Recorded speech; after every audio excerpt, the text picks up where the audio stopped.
Okay, so now that we know that some of these softwares will crop the images and you really want to make sure that they are not cropped, let's now go through this and play with the settings and so on so we can prep the images so they're good to go.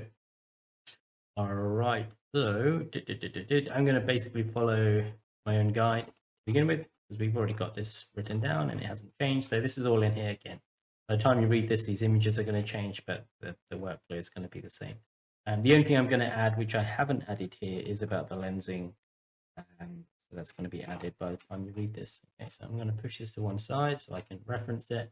And I'm going to do this to the color chart reference rather than to the other images, because we are going to do a bit of white balancing, but again, nothing special.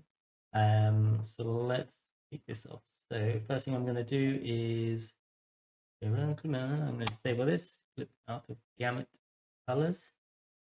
I'm going to highlight reconstruction, set this to, oops, I just press.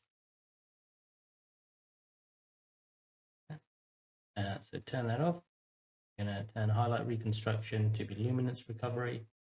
And then I'm going to disable all of this stuff. So I'm going to set that to be linear, standard, and then tone to curve. So there's nothing fancy happening to any of this. And then under white balance, which is one of the, again, I know what buttons are.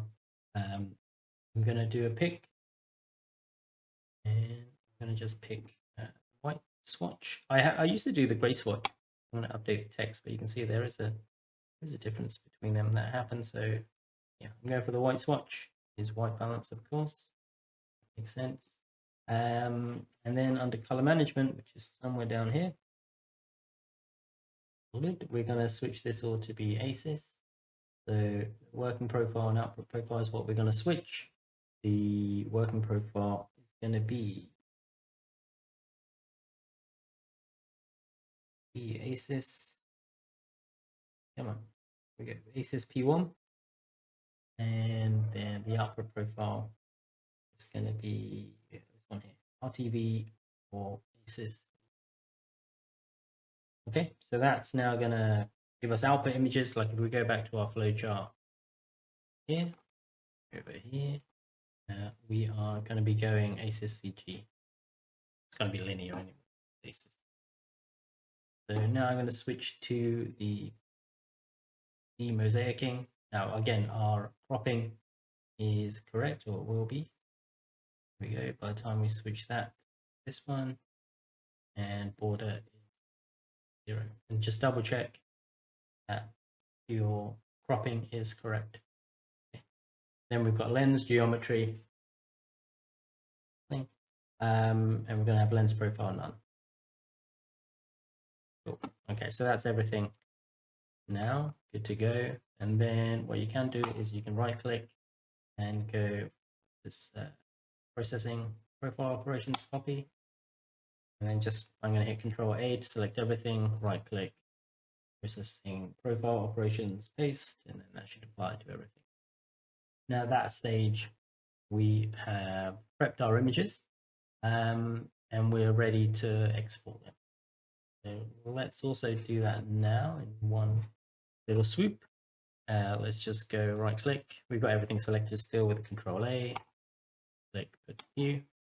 In the queue, I'm going to just pop this into a folder. I just usually leave this as it is to begin with. That's going to be converted. Sorry, the folder is going to be called converted. Just pull up the folder at the same time.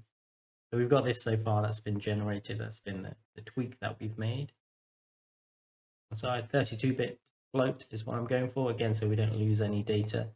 Let me just put that button. Okay.